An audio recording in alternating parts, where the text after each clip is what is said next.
You think you can guard me in those shoes? You volunteer, right? Go get me some water. The gymnasium at Lincoln High School in Detroit smelled like floor wax and decades of sweat soaked into wooden bleachers. It was Friday night, and the place was packed. Nearly 2,000 people crammed into a space built for 1,500. This wasn't just any game. This was the annual charity exhibition where NBA players came back to their hometowns to play against local talent and raise money for youth programs. And now, please welcome our special guest, hometown hero, Terrell Jackson. 6'8", two-time NBA champion, a kid from Detroit who'd made it all the way to the top and never let anyone forget it. His face was on billboards across the city. His signature shoe sold for $200 a pair. He'd promised to match every dollar raised tonight, which was generous. But Terrell had a reputation. Arrogant, flashy, the kind of guy who talked trash even during charity events. The game was already underway. Terrell's team, made up of former college players and local celebrities, was destroying the opposition. A team of high school coaches and community volunteers who were trying their best but clearly outmatched. The score was 48-19. Terrell had 26 points and wouldn't stop talking. "Y'all thought this was gonna be competitive?" he shouted after draining another three-pointer. "This is too easy." Some people in the crowd laughed. Others looked uncomfortable. Sure, it was fun to watch an NBA star perform, but the disrespect was getting old. These were teachers and coaches who'd given their lives to these kids. They deserved better. On the bench, wearing a volunteer coordinator shirt 2 sizes too big, sat Jamie Torres. She was 24 years old, worked at the community center across the street, and had organized this entire event. Sent the emails, sold the tickets, arranged the catering. She'd been playing basketball since she was 6, but nobody knew that. Nobody asked. Jamie had been good once. Really good. Point guard for her high school team. Led them to the state semifinals her junior year. Then her mom got sick, cancer. Jamie spent her senior year taking care of her, working 2 jobs to help with medical bills. Basketball became something she used to do, a life she used to have. Now she organized events for other people to play. At halftime, Terrell grabbed the microphone at center court. His team was up by 32 points. "Detroit, are you entertained?" The crowd cheered, though it felt forced. "I want to make this interesting," Terrell continued. "Second half, I'll play one-on-one against anybody in this building. You score 3 baskets before I score 10, and I'll donate an extra $50,000 to the youth center. Who's got the guts?" People looked around. A few brave souls started to stand, but Terrell waved them off. Nah. I'm not playing another dude. Where are my ladies at? Detroit's got talented women. Who wants to step up? Silence. The women in the crowd weren't prepared for this. Most hadn't played in years. This felt like a setup. A chance for Terrell to showboat even more. "Nobody?" Terrell laughed. "Come on. Somebody's gotta have some pride." Jamie felt her stomach tighten. She hated this. Hated watching him turn something good into a spectacle about himself.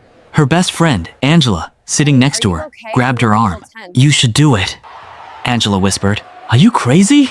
You're better than half the guys who played in the first half. I've seen you at the rec center. You can still ball." "That's different." "That's just messing around." $50,000, Jamie. Think what the center could do with that.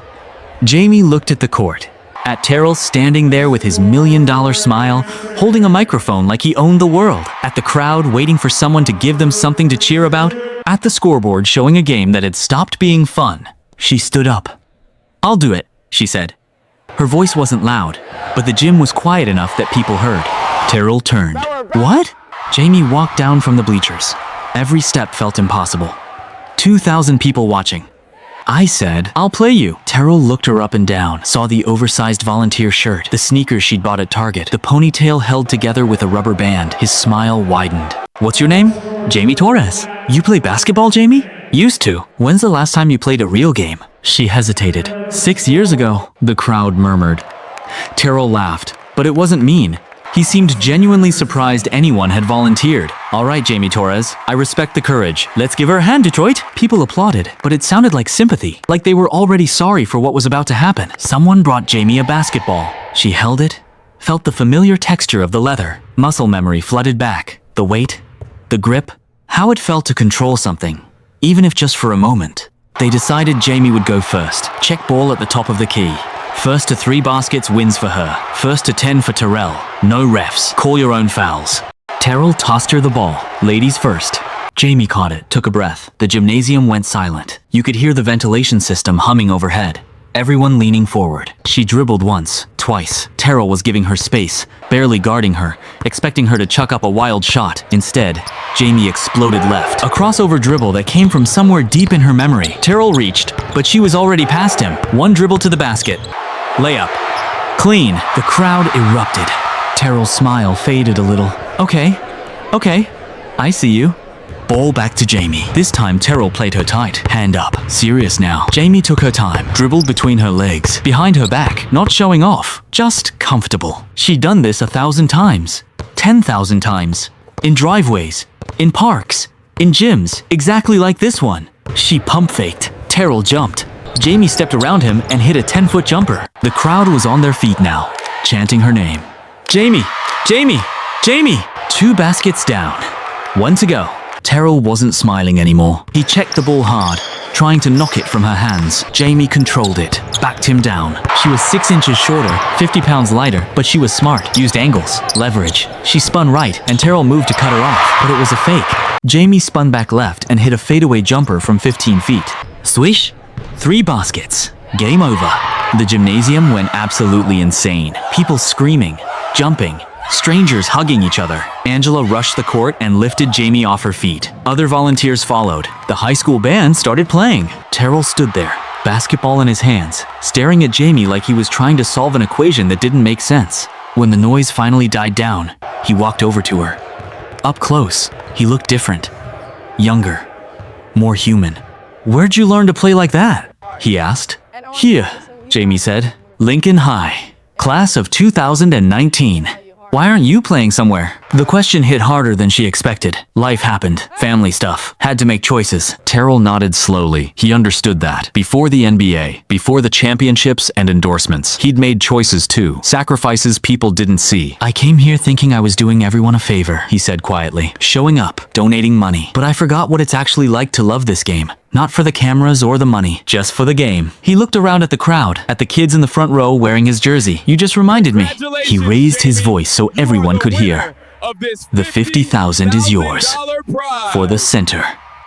But I want to do something else." He looked at Jamie. "I run a foundation. We fund scholarships for people who want to coach, get their certifications, work with kids. If you're interested, it's yours. Full ride. Housing, stipend, everything." Jamie's eyes went wide. "Why?" "Because you're better than me," Terrell said. "Not at basketball, at remembering why it matters." 18 months later, Jamie stood in a brand new community gym in Detroit. The Terrell Jackson Youth Center had just opened, funded by that charity game, and 3 million more Terrell had donated. Jamie was the head coach. She'd gotten her certification, taken courses in youth development and sports psychology. She had 15 kids in her program, all girls, all from the neighborhood. Terrell showed up sometimes, not for cameras, just to help, to rebound, to remember. But today was different. Today, a 13-year-old girl named Destiny walked into the gym, shy, scared, wearing shoes that didn't fit right. "Are you Coach Torres?" Destiny asked. "Yeah, sweetie, what's up?" "I want to play basketball, but I've never played before, and I don't have money for a team." Jamie smiled. She remembered being that girl. Feeling like the world had already decided what you could and couldn't do.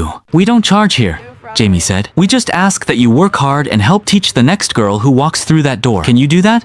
Destiny's face lit up like someone had just handed her the world. "Yes, ma'am." "Then grab a ball.